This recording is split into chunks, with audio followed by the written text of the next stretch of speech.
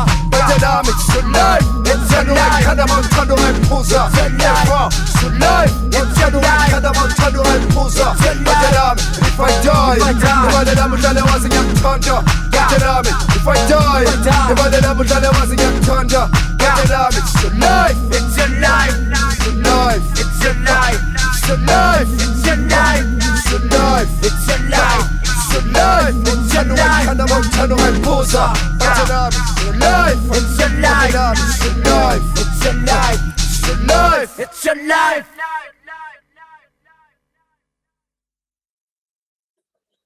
That was Zola from South Africa. Ghetto Fabulous is the track, the name of the track. The style of the track is Kwaito music, which is a style that originated in the 90s in South Africa, post-apartheid.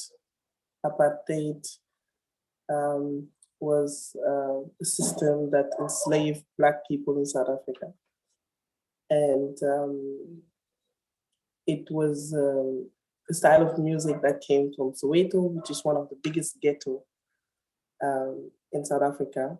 It's the suburb of Johannesburg, where mostly Black people live and still live. Maybe you can say a bit how this is influencing your work, or is it influencing your work at all? But I guess it is. So in which way? It's rap, right? It's hip hop mixed with house music. Clearly, you can hear that. Everybody can hear that. So for me, it was an interesting way to see how Africans, also before internet was so popular, was able to capture those both essence. House music is actually Black music from the States. So they were able to capture that sound and make it their own in Africa. And they are singing in their languages, which is also a very empowering move. And it really inspired me. I was in South Africa for the first time in 2018. And I did expendable music can be, right? Because they were able to do a post-internet to mix those two sounds from America and transform it into African, to make it African, which is very beautiful for me. And I said before that it was also a beautiful way for Europe and America to meet, but it's only because it's the Europe that is associated now with house music, Berlin in particular, right? But it's Detroit. Detroit is actually the birthing place of electronic music and house music in particular. Yeah. This collaboration you had in Berlin with, we couldn't hear earlier. Yeah. Yes, Patrick Heumann, yes. Yeah. KK, known as KK. KK, right, yeah.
So this was mi cuerpo, meaning my body, in Espanol, in Spanish, by the beautiful, talented drummer from Argentina, who is currently based in Berlin. Like myself, I think she went back home right now. She must, or she's on the way to Argentina also.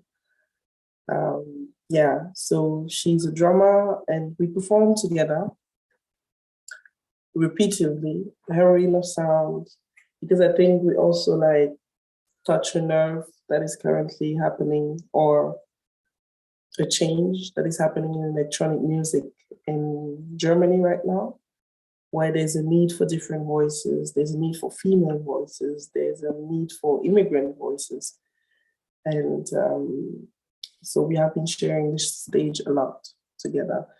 And I'm very happy that I got to exchange with her. She gave me a lot of support, mental support, and just continuing doing what I was doing, not knowing if it will pay off and how does it even pay off, right? That's always the question that matters. When do you feel like you have succeeded? When do you ever feel that way? Is it necessary to feel that way? So we had a lot of discussion together, because I also have to say, when I started doing my current art practice in Cameroon, it was a very lonely process, because electronic music is not something that has really reached the continent yet. It's currently coming a little bit with Afrobeat from Nigeria, which is our neighbor, but it's not a regular situation yet. Right? Music is still very associated with people playing. So it was very healing for me to reach Berlin, and then like her, we got to be from the southern world, coming to the Western world, being a musician, being female, being around 30 years old. So all of that played a major role in our friendship, in our collaboration, in our shared existence. Maybe I can just ask one thing about this different collaborations and tracks you made, and you presented in a way.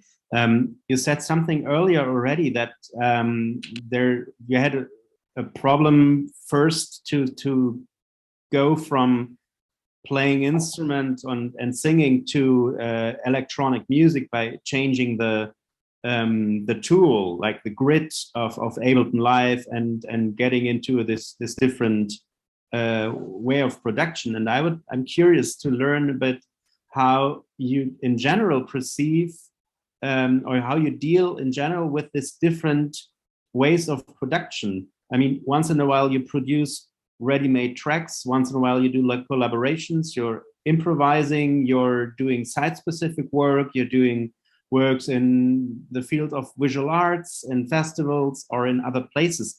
So is there an overall, let's say, identity or persona, and this is just bending into the production you need, or is it really like for each section of your work something completely new? So do you start from scratch if you go into like production, or do you transfer something? I'm really curious, because for me these are very different ways of working. So how you deal with that? I think I always start from scratch. It's always the work that creates the experience that creates the work. I guess that's why I wanted to pick out those examples, so you just have an idea where I'm coming from. Because musically, it took me a long while even to understand my own process. I was just doing it, making it, experimenting, liking this, less liking this part. So it was even a nice process for me to put words or like a recipe for whatever it is that I'm artist, as I said. I don't consider myself only a musician. My material of choice is music, is sound. And it is sound because I love the invisibility of it. And since I'm also a traveler, I don't like to carry so much luggage. Like, you know, you have your little USB stick, you have a lot of sound on it, you're good. Like as a painter before or drawer, then you have all these books and drawing things that you need and that you cannot work without. And mi cuerpo, my body has been the first instrument, always, right? It's how we start, and that's probably how we're gonna end up also. Like I like this idea of elevation through music, but at the same time, I'm also very aware that it all starts with the body first. And I think also becoming a mom forced me more into that reality, right? Into this one-to-one thing and here and now situation. So I like to work in that process. Like I'm just gonna work with what I'm getting here now. I have a particular way of doing things, but I would like to use whatever is given to me. So for the site-specific work, like we did the work that was the biggest from last year, I think. It was this theater piece we did in Eigens in Leben in Berlin, Treptower Park.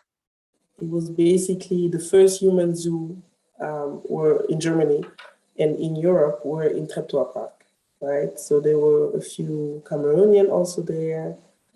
And it's like you imagine a zoo with the animals, basically. There were cages with people and fake villages, and they would basically present those and a lot of things that people wanted to see.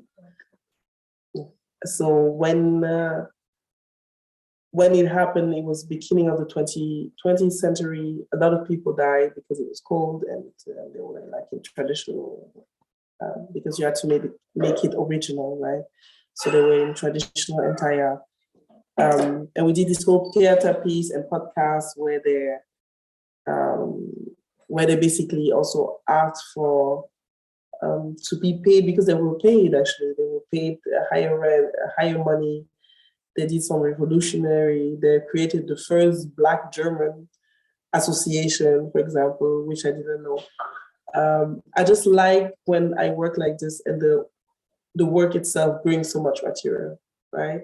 So I just have to like and create something. And I find it very rewarding to be able to work with history. It feels like I'm a part of a bigger thing. I'm a part of this reality even more.